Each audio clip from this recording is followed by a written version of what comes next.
नमस्कार, myself Dr. Sandhya Jaipal, Associate Professor, Department of Sociology, SD Government College, Beawar. हमारा आज का जो टॉपिक है वह है पश्चिमीकरण, इसका अर्थ एवं परिभाषा। भारतीय समाज के रहन सहन, वेशभूषा, खान पान, रुचियों, शिक्षा, प्रशासन, कानून, अर्थव्यवस्था, राजनीतिक चिंतन, साहित्य तथा अन्य अनेक पक्षों पर ब्रिटिश शासन का गहरा प्रभाव पड़ा था। भारतीय समाज में ब्रिटिश संस्कृति के कपड़ों, श्रृंगार साधनों, यंत्रों आदि का ही नहीं बल्कि उनके सिद्धांतों, संप्रतियों, विचारधाराओं और दर्शन का भी गहरा प्रभाव पड़ा था।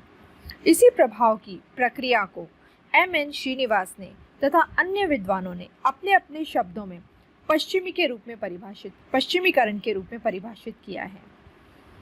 बहुत सारे ऐसे समाजशास्त्री हैं जिन्होंने वेस्टर्नाइजेशन या पश्चिमीकरण को परिभाषित किया है, जैसे योगेंद्र सिंह, लिंच, M.N. श्रीनिवास आदि।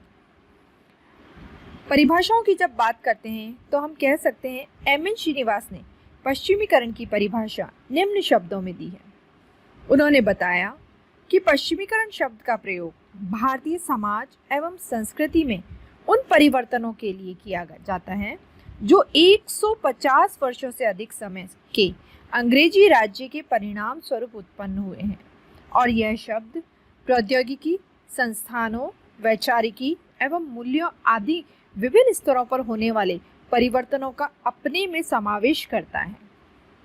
इसी प्रकार डॉक्टर योगेंद्र सिंह ने बताया कि पश्चिमीकरण से तात्पर्य भारत में होने वाली उन सभी सांस्कृतिक परिवर्तनों और संस्थागत नवाचारों से है जो इस देश में पश्चिमी राष्ट्रों के साथ राजनीतिक और सांस्कृतिक संपर्क के कारण हुए हैं। इसी तरह श्रीनिवास और योगेंद्र सिंह के अलावा डॉक्टर लिंच ने भी पश्चिमीकरण को परिभाषित किया है। लिंच ने बताया कि श्रीनिवास के आधार पर ही पश्चिमीकरण की अवधारणा में पश्चिमी पोशाक, खान पान, तौर तरीके, शिक्षा, विधियों और खेल मूल्यों आदि को सम्मिलित किया जाता है। इन परिभाषाओं से स्पष्ट होता है कि पश्चिमीकरण की अवधारणा में वे सभी सांस्कृतिक परिवर्तन समाहित होते हैं जो पश्चिमी देशों, विशेष रूप से सांस्कृतिक राजनीतिक संपर्क के कारण भारत में आए हैं। योगेंद्र सिंह के मत में वैज्ञानिक, औद्योगिक, राष्ट्रीयता की भावना का उदय, शिक्षण संस्थाओं की स्थापना, नवीन राजनीति, संस्कृति और नेतृत्व की भावना आदि पश्चिमीकरण के उप उत्पाद हैं। योगेंद्र सिंह के अनुसार संस्कृति की तुलना में पश्चिमीकरण की अवधारणा अधिक सरल है। पश्चिमीकरण की प्रक्रिया में M.N. श्रीनिवास ने वो सारे परिवर्तनों को समाहित किया है जो पश्चिमी संस्कृति, विशेष रूप से इन पश्चिमी संस्कृतियों के संपर्क में आने से हुए हैं। पश्चिमीकरण के परिणाम स्वरूप हमारे व्यवहारों, विचारों, वेशभूषा, खान पान, पारिवारिक संगठन, नैतिकता, धर्म, प्रथा एवं परंपराओं, सामाजिक व्यवस्थाओं, शिष्टता, शिक्षा और संपूर्ण जीवन पद्धति आदि में कई परिवर्तन आए हैं।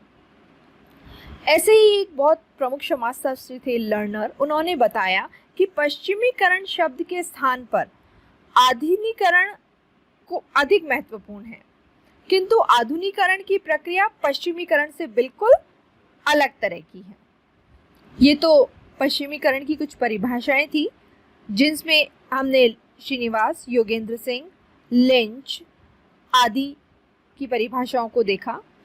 साथ ही साथ M.N. श्रीनिवास ने पश्चिमीकरण में कुछ तत्वों के बारे में बात की, अर्थात इन्होंने बताया कि पश्चिमीकरण की प्रक्रिया में कुछ तत्व समाहित होते हैं।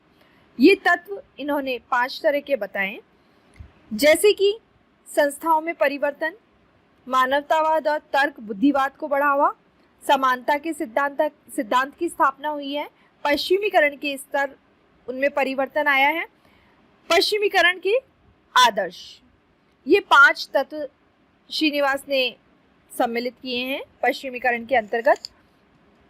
पहला जो इन्होंने बताया संस्थाओं में परिवर्तन, उसमें श्रीनिवास के अनुसार 19वीं शताब्दी के दौरान अंग्रेजों ने धीरे धीरे आधुनिक भारत राज्य की आधारशिला रखी। भूमि के सर्वेक्षण, लगान, आधुनिक नौकरशाही का निर्माण, पुलिस, कानून, न्यायालयों की स्थापना, कानून संहिताकरण, संचार के साधन, रेल, डाक, तार, सड़कों, नहरों, पाठशालाओं और महाविद्यालय की स्थापना आदि रखी। इन्होंने ये भी बताया कि अंग्रेज अपने साथ छापा खाना लाए और वह भी अनेक बहुआयामी परिवर्तन किए उसमें भी, जिससे भारतीय जीवन और सोच पर कई प्रभाव पड़े। इसी तरह से उन्होंने जो दूसरा कारण बताया है मानवतावाद और बुद्धिवाद, तर्क बुद्धिवाद, उसके अंतर्गत इन्होंने बताया एम एन श्रीनिवास ने कि पश्चिमीकरण की प्रक्रिया मानवतावाद और तर्क बुद्धिवाद के मूल्यों पर आधारित होती है। इन्होंने बताया कि ये दोनों मूल्य आधुनिकरण की अवधारणा में नहीं होते हैं। मानवतावाद में आयु, लिंग, धर्म, जाति, परिस्थिति के भेद की भावना नहीं होती है, सबको समान माना जाता है। साथ ही साथ इन्होंने बताया कि ब्रिटिश शासन के फलस्वरूप भारत में मानवतावाद और औचित्यवाद के मूल्यों की उत्पत्ति हुई। इसी तरह एक और तत्व इन्होंने बताया है समानता के सिद्धांत की स्थापना। एम एन श्रीनिवास ने बताया कि ब्रिटिश दीवानी, दांडिक और कानून की कार्यविधि हिंदू और इस्लाम न्याय शास्त्र में विद्यमान कुछ असमानताएं समाप्त हो गई थी। पहले अपराधी और पीड़ित की जातियों के अनुसार न्याय और दंड निश्चित किया जाता था। इस्लाम कानून में गैर मुसलमान की गवाही अमान्य थी। हिंदू और मुसलमान दोनों ही अपनी न्याय संहिताओं को धार्मिक मानते थे। मिल्ले के अनुसार ब्रिटिश न्यायिक व्यवस्था के लागू होने से दो क्रांतिकारी परिणाम हुए। पहला तो समानता के सिद्धांत की स्थापना हुई और सकारात्मक अधिकारों की चेतना का सृजन हुआ। ये तीसरा तत्व था। इसी तरह चौथा है पश्चिमीकरण के स्तर। एम एन श्रीनिवास ने पश्चिमीकरण के 3 स्तर बताए हैं। प्राथमिक स्तर, इससे तात्पर्य उन लोगों से है जो अंग्रेजों के साथ प्रत्यक्ष रूप से संपर्क में आए। द्वितीय स्तर उन लोगों से है जो कि प्राथमिक स्तर पर आए लोगों से प्रत्यक्ष रूप से लाभान्वित हुए। तीसरा स्तर इन्होंने बताया कि इसका अर्थ उन लोगों से है जो पश्चिमीकरण की प्रक्रिया के दौरान परोक्ष रूप से लाभान्वित होते हैं। इसी तरह पांचवा है तत्व पश्चिमीकरण के आदर्श।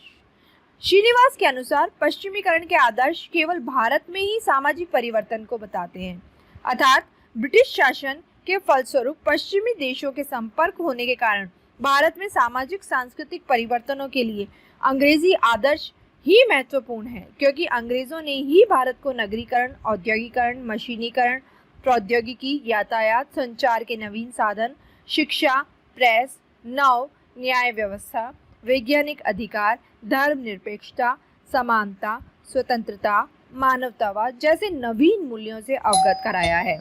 पश्चिमीकरण के परिणाम स्वरूप भारतीयों के विचार, व्यवहार, वेशभूषा, खान पान, प्रथा, परंपरा, रीति रिवाज, संस्थाएं, दृष्टिकोण, सामाजिक व्यवस्था और जीवन पद्धति में भी कई परिवर्तन आए हैं।